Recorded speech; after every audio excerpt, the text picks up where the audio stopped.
Good evening, everyone. My name is Joe Kim, and I'm a professor at CEDIM's MBI program. Thank you for joining tonight's webinar. I really wish we were all in the same room together, but as we're all aware, we're living through a truly unique and remarkable time in our world's history.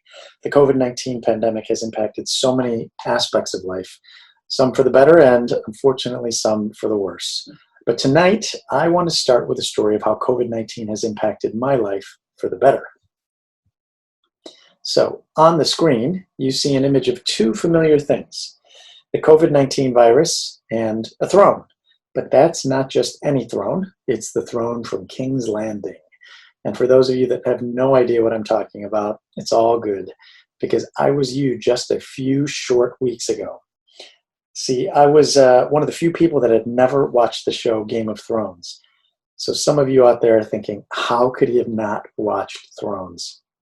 But I'm generally not the type of person that watches these popular shows because I don't like to get sucked in and spend countless hours in front of the television. So why are these images together? Because if it weren't for the coronavirus, I probably would have never, ever gotten around to watching Game of Thrones. But now that I've started watching it, I can honestly say I'm a happier man because of it. So now I'm only in season 5, so if anyone types any spoilers in this chat, I will send my dragons out to find you. So for all of you that have not thought about the good side of COVID-19, there are some good sides to it. Sometime tonight, think about one good thing that has come from this crazy, crazy period of time. All right, so the title of my talk tonight is The Innovator's Matrix. The Innovator's Matrix is not a 2x2 framework or a fancy consulting diagram. You can find plenty of those on the internet with a quick Google search. What I'm going to talk about is the mindset of an innovator and the challenges that go with it. I do want to let you know that this webinar is a recording, but I am online with you now watching myself do this webinar, and I will be joining you live for the Q&A immediately afterwards. So if you have any questions along the way, please post them in the chat, and I will either answer them real time in the chat or during the Q&A at the end. I have 3 objectives for tonight's talk. Number 1 is to inform. I'm going to share some innovation stories and experiences that I hope will inform you more about what innovation is and how it can benefit you and your business. Number 2, I want to inspire. After you hear my talk, I hope you walk away inspired to be more innovative in your thinking and how you approach your business and even your life. And number 3, the third objective is to challenge. At the end of the talk, I hope you walk away feeling challenged to do great things. I know it's a lot to try to accomplish in a very short webinar, but I love a challenge, so let's go. Okay, I want to ask you a series of questions that I want you all to answer in your head as you're watching. Number 1, do you find yourself questioning things all the time? Do you dream of big ideas even though they seem impossible? Are you constantly thinking up new ways to do things? And do you wish the next big breakthrough innovation would come from Mexico? So if you answered yes to any of these questions, you may be in the Innovator's Matrix. So what is the Innovator's Matrix? By now, you've probably noticed the background of the slides and recognized it from the movie The Matrix. If we were all in a room together right now, I would ask by a show of hands how many people have never seen The Matrix. And then I would make some funny comment because there's some people might have raised their hand that, how could you have never seen The Matrix? But as you know, I've already admitted I never saw Game of Thrones until now, so I really can't say anything to those that haven't seen The Matrix. But the good news is you've got plenty of time now at home, so you can go watch The Matrix, which is a really amazing movie. Now, given how old the movie is, I think I'm past the time when it's considered a spoiler to share what the movie is about, unlike Game of Thrones, so don't spoil it. The Matrix, for those of you that haven't watched the movie, is the story of a future time when computers run the world and most all humans are in pods connected to the mainframe and living in a computer-generated reality called the Matrix. Now, I love this movie because it's one of those rare movies that makes you really stop and think about your reality. And there are not many movies that really make you stop and think. The hero of the story is named Neo, and there's a pivotal scene when Morpheus, one of the humans that are not plugged into the big mainframe computer, gives him a choice, a red pill or a blue pill. And he says, take the blue pill and you go back into the Matrix, and a world generated by computers. But if you take the red pill, it'll open your mind to the reality of the world and truly let you live free. So tonight, I'm going to ask you to choose also, to metaphorically take the blue pill and feel free to hit mute and maybe go watch an episode of Thrones. And tomorrow you'll wake up back to the way things have always been, nice and comfortable. Or you can choose to take the red pill and open your mind to the world of innovation. Tomorrow you'll wake up with a slightly different mindset, hopefully, and a slightly different view on the world. So, for those of you that mentally took the red pill, welcome to the Innovator's Journey. The Innovator's Journey is the many parts of a continuous path that all innovators take once they take the red pill. There are 5 parts, but as innovators we can be in multiple parts at any time of our journey. So the parts are curiosity and awareness, which is what is innovation? How do you define it? Acceptance that innovation is critical to success. Understanding, which is all about methods and tools. How do you actually do innovation successfully? Action, which is all about practicing and failing forward. And lastly, continuous learning, which isn't really the end of the journey, but just a continuous part. And that is really the key, which is the innovator's mindset. So I'm going to go through each parts of this journey in a little more detail. The first part of the journey is curiosity and awareness. In the beginning of the Matrix, Neo, for those of you who've seen it, Neo was searching for something, but he didn't really know what it was. His curiosity led him to find Trinity and Morpheus, and ultimately he took the red pill to see the reality that was the Matrix. So for the innovator, the journey starts with a simple definition of innovation. Now, there are many definitions of innovation, but the one I like the most is this one because it's simple to remember, but effective in communicating the most important aspects to successful innovation. So innovation, in my definition, has 3 parts: insight, idea, and execution. Insights are a deep understanding of your target audience that you are developing your innovation for. What are their challenges? What are their needs? What delights them? If you don't know who you're innovating for, how can you know what to create? The next part of the innovation definition is the part most people think of when they think of innovation, and that's the idea. What's the big idea? Now, the truth is, coming up with ideas is kind of easy. If you give a room full of really creative ideators an hour, they can generate literally hundreds of ideas. But the real challenge to the idea phase is coming up with ideas that have significant value to your consumer or to your target. An idea that solves a big problem. An idea that puts a smile on your target's face. An idea that is tied to an important insight. Now, the last part of the definition is probably the hardest part of innovation, which is execution. And this is where the real work of innovation happens. This is where you do design sprints, create prototypes, test your ideas, and fail over and over until you figure out what works. And then you still might fail, or not. Execution requires patience, speed, agility, tough skin, willingness to take risks, and sometimes a big budget. Now, really successful innovation happens at the intersection of all 3 of these components.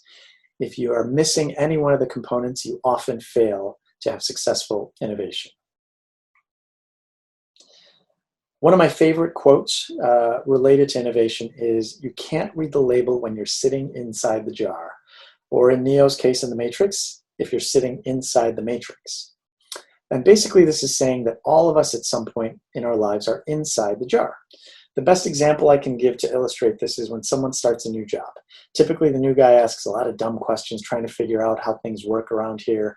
And many times they ask things that could be improved, but many times they get the answer, it's just the way we do things around here. And somewhere around 6 months or so of asking all these questions, the new guy starts to go inside the jar. And then a new person joins the company, and he asks, or she asks, the same questions that to the not so new guy anymore. And surprisingly, what is that person's answer? It's just the way we do things around here. So the questions we have to ask ourselves is, am I inside the jar? So how do you know if you're inside the jar? Well, here are some signs. Looking at and solving the problems the same way every time. This isn't to say that having best practices isn't a good thing, or a bad thing, I should say, but every once in a while you need to stop and question if what you're doing or how you're doing it is the best way to get the job done. A good innovator knows when to ask the hard questions. The second way to tell if you're inside the jar is if you're innovating new product services that are just new flavors, sizes, speeds, etc. So I once led an innovation project for the Gatorade company, and I love Gatorade. So it was a great, fun project. And for those of us that love to drink Gatorade, it's always exciting when you go down the aisle and discover a new color Gatorade because it means a tasty new flavor. So one of the ways Gatorade innovates is by bringing new flavors and colors to the market. And each time they do, they sell a lot more Gatorade. Now, this is a great business model for them. And by definition, I would say it's innovation. But it's a bit inside the jar. And if it were the only way Gatorade innovated, they probably would not be as successful as they are today. But lucky for them, they have a great team of innovators that go beyond drinks and into many other areas that has helped them become a very, very successful, innovative brand. The next area to signal if you're inside the jar is rewarding low risk decisions and punishing failure. Another quick story, I did a consulting project for a large food company once, and during our discovery phase, we asked a lot of questions and we stumbled across a project that no one wanted to talk about. So when someone tells you to not ask about something as a consultant, you naturally start asking more about it. So it turns out the reason that no one wanted to talk about the project was because it was a colossal failure, and several people on the team, unfortunately, were fired because of the failure. Now, it started out as a really big, important innovation project that everyone is excited about. All the executives were very excited about this new opportunity.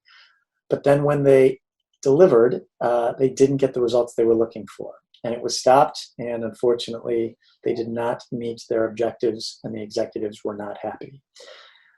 So after carefully doing some more digging, it turns out the project had many successes along the way, but ultimately didn't produce the expected revenue that the executives were counting on.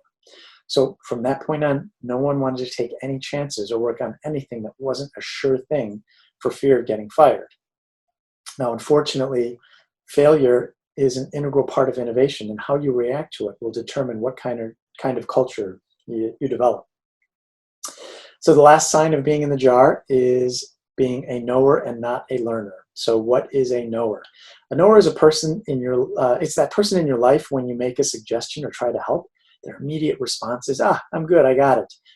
You can never seem to help them or give them advice. Someone that thinks they have it all figured out, no matter what you tell them, they think they're right. Now, I'm sure if you think about it a little bit, you probably know someone like this in your life. I do as well. But the truth is, we are all knowers to a certain extent.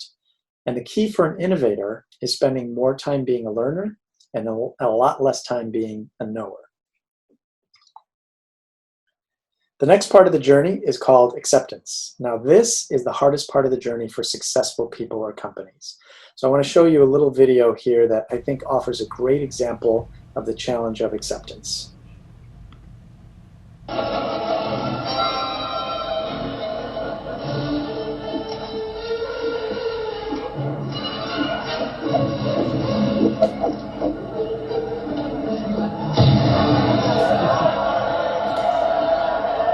So I'm sure many of you recognize that scene from the movie Raiders of the Lost Ark. Hopefully you've all seen that movie.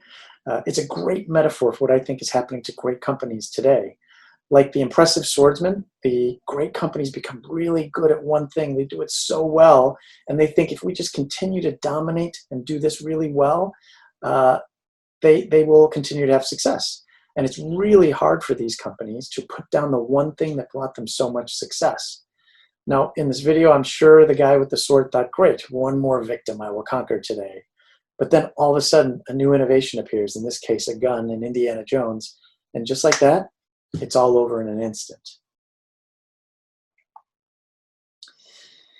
Another example of acceptance is this well-known phrase, if it ain't broke, don't fix it. Now, many people and companies live by this motto, especially when they're having great success, right? It's hard to get companies that are doing things really well to make change. But one person that didn't stick by this credo was Tiger Woods. So this photo was taken after Tiger won the Masters for the first time in his career by a then record 14 strokes, which is really amazing. Do you know what he did after winning this tournament? He changed his golf swing. Now, for those of you that don't play golf, changing your golf swing is not a small thing. So imagine you just won the most prestigious event against the best players in the world by a record margin. Most people, I think, would think, hey, I've done it. I'm the greatest player, and it's going to be a while before anybody catches me. But Tiger Woods was different. He understood, though, that even though he won, he had things that he could improve on. And his mindset was, if I don't continue to get better, eventually someone will catch me and pass me by. And in fact, Tiger Woods changed his swing several times throughout his career, and each time he continued to have great success all the way through his career until, as some of you may know his career story, something other than golf kind of slowed him down. The next part of the journey is understanding. Now, this is the part of the journey where innovators learn about the ways of innovation. Now, in the Matrix, there's a really great scene where Trinity and Neo are on a rooftop inside the Matrix with a helicopter, and they're trying to escape. And Neo asks her quickly, does she know how to fly it? And she says, no, but I will, and then proceeds to ask for the skill to be downloaded into her brain back outside the Matrix. And so within seconds, it's downloaded, and all of a sudden she flies the helicopter. Now, unfortunately, in the real world, learning how to do innovation isn't that simple as a download, but the premise is the same. To be a great innovator, you have to understand the process of innovation, and you have to use the tools, the right tools along the way to help you in your journey. You have to learn the skills that help you fly the helicopter.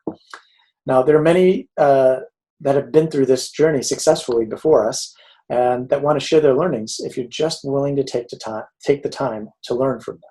So find people that know and have had experience in the innovation journey and ask them questions and learn from them.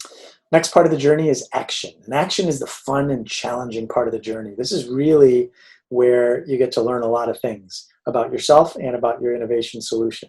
So Thomas Edison once famously said, I haven't failed. I've just found 10,000 ways that won't work. Now, I love this quote because he was referencing his experience trying to find the right filament for the light bulb, of which he went through literally thousands according to history. Now, imagine you're working on a problem at work. How many failed attempts would it take before you said, this is impossible, I give up? 10, 20, 100, 200?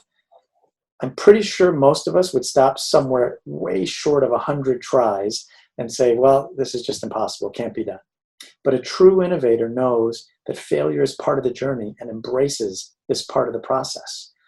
Again, in the movie The Matrix, one of Neo's first actions after being taken out of the Matrix was to try and jump from one building rooftop to another across a big street. So if you remember what happens, he gets about halfway across and then falls straight down and flat on his face. Now, the only way for him to learn about how to navigate in the Matrix was to try and fail and try. And eventually, he began to use the tools and the training and the methods that they taught him outside the Matrix to master the Matrix. And it only took him 3 movies to actually figure it all out. So the last part of the journey, which is really not the last part, as I said, but it's an ongoing part of every innovator's journey, is continuous learning. So I mentioned knower versus learner earlier, and I want to illustrate this with a simple example. So has anyone heard of this movie, The Iron Giant? So because we're on our webinar and this is recorded, I can't really see if anybody's saying anything, but I'm guessing that most of you in the audience have not heard about this movie because it was not a very successful movie, according to all the experts. But how about this movie, The Incredibles? Now, I'm guessing most of you are nodding your heads saying, oh yeah, I love The Incredibles. What a great movie. Very, very successful, very, very well known. How about this movie, Ratatouille? Again, very successful. Probably most of you have seen it and enjoyed it, and it was very well received. Iron Giant was, by most accounts, a flop of a movie, but the other 2 were considered really, really great movies, and they were so great that both of them won an Academy Award. But do you know what all 3 of these have in common? So again, I can't hear you, but I'm guessing that no one has an answer, but maybe some of you know this. They were all directed by the same person, Brad Bird. So why am I telling you this? Well, it turns out Brad Bird was hired by Pixar after he directed The Iron Giant. Pixar at that time had already established itself as the premier animation movie studio. So you have to ask yourself, why would they hire a guy like Brad Bird?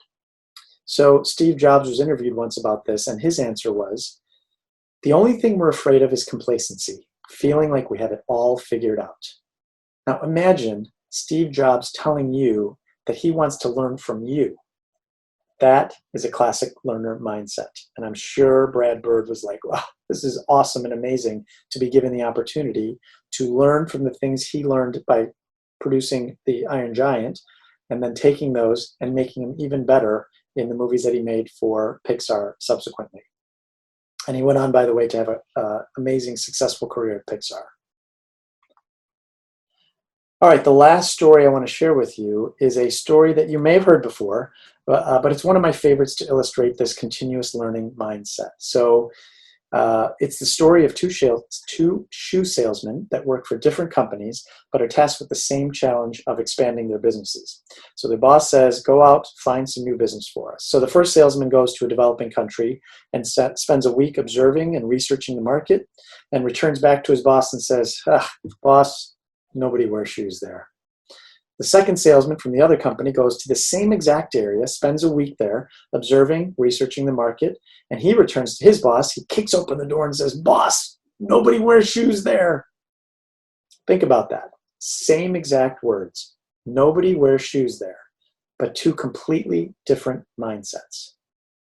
One sees the difficulty in convincing people who never wear shoes. The other sees the opportunity of how many shoes he will sell once he convinces them to wear shoes. So the question for you is, how do you view your challenges? Do you see the difficulty and say, it's okay, it ain't really broke, no need to fix it, it's difficult? Or do you get energized at the opportunity to solve a big problem and innovate a solution that could change the world? So think about this next time you are facing a tough problem. Are you the shoe salesman that says, there's no way to fix this? Or are you the shoe salesman that says, holy cow, if I solve this problem, imagine how successful we will be? So a couple of questions I started with that I want to end with, and a new one. Do you wish the next big breakthrough innovation would come from Mexico? Do you wonder why it hasn't? And the most important question, are you the one? Are you Neo in the Matrix? So the choice is yours, the red pill or the blue pill. Do you want to be Neo and escape the Matrix? Or do you want to be like Cypher and go back into the Matrix, into a life of comfort, but yet having really no actual true freedom? So a quote I want to share that I think sums up the innovator's journey is, the gap between knowing and doing is far greater than the gap between ignorance and knowledge. The gap between knowing and doing is far greater than the gap between ignorance and knowledge. And basically what this is saying is that it's really easy to learn about something, but it's really hard to put it into practice. So today I shared a bunch of knowledge about innovation. That's really the easy part. And the stories hopefully will help you remember some aspects of innovation. But the hard part now is you have to go out there and do something about it. That's the hard part and real work of being an innovator. It's going out, trying things, doing things, making a difference by failing and learning and trying again, and then eventually breaking through with new innovation. So that's the content part of the webinar. I want to end the webinar by telling you a little bit about myself. And I'll start with my why, or what my purpose is that drives me on a daily basis. And that's to inspire creative thinking. I really, really love to help people develop their creativity and be a part of building innovative new solutions. And I strive to do this every day in some way. And this is how I know I'm working at a company or on a project or with people that is good for me if they are aligned with my purpose, which is to inspire creative thinking. The next slide just shows you some of the companies that I've either worked for or consulted with in innovation. And so you see a variety of different brands. And currently, as I mentioned, I am a professor at CEDIM, teaching a course that I'll talk about in a second. And I am the Vice President of Innovation for Glory Global Solutions, which is a fintech that serves the financial and retail markets. Now, I mentioned that I'm a professor at CEDIM, in the MBI program. So I want to tell you just a little bit about my class, what I teach. I teach a course called Innovation Leadership, and this course is focused on 3 parts: content, mindset, and practice. And all 3 parts are extremely important to learning how to be a better leader. But the most important part of the practice, quite honestly, is the practice, the last part. It's the act of doing and trying, and there's no better place to do it than in a classroom setting where it's safe and you're surrounded by learners. You can fail safely and learn and grow by practicing your leadership skills. So if you've metaphorically taken the red pill and want to take the next step in your innovator's journey, you really should consider signing up for the MBI program, as this will expose you to world-class professors that have amazing experiences that they will share with you throughout the master's program. You get to see really lots of different perspectives from a global perspective and from an experience and an expertise perspective that really help you view innovation in a completely new way. And a little more about myself personally. So this is a picture of my family. Mi esposa es mexicana. So I have a great love for the Mexican culture. My wife's name is Carmen Xochitl. My apologies that my Spanish is not good enough yet to do this entire webinar in Espanol, but maybe if we're stuck in the house much longer due to COVID-19, I may just become fluent in Spanish eventually. I also have 3 hijos, Mateo, Alejandro, y Daniel. And if you want to connect with me, you can connect with me on Twitter and LinkedIn. I am a bit on the private side when it comes to social media, so I don't really post a lot, but when I do post, I periodically like to share things that I think are interesting learnings related to innovation, or just interesting things to learn about in general. And my last slide, lastly, I want to share a brief video with you that I hope challenges you to go out and do great things. My company, Glory Global Solutions, is based in Japan. And as a Japanese company, our culture sometimes has a way of being stuck in kind of some old ways of thinking. Now, we are doing much better, and I'm doing everything I can to help move our culture forward from an innovation perspective. So this video is something that I use on a regular basis to challenge our internal teams to get comfortable with a new mindset. And I hope it does the same for you.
I hope you enjoyed the video. I hope you enjoyed the webinar. Thank you so much for joining us. And now we'll do a little Q&A and go live.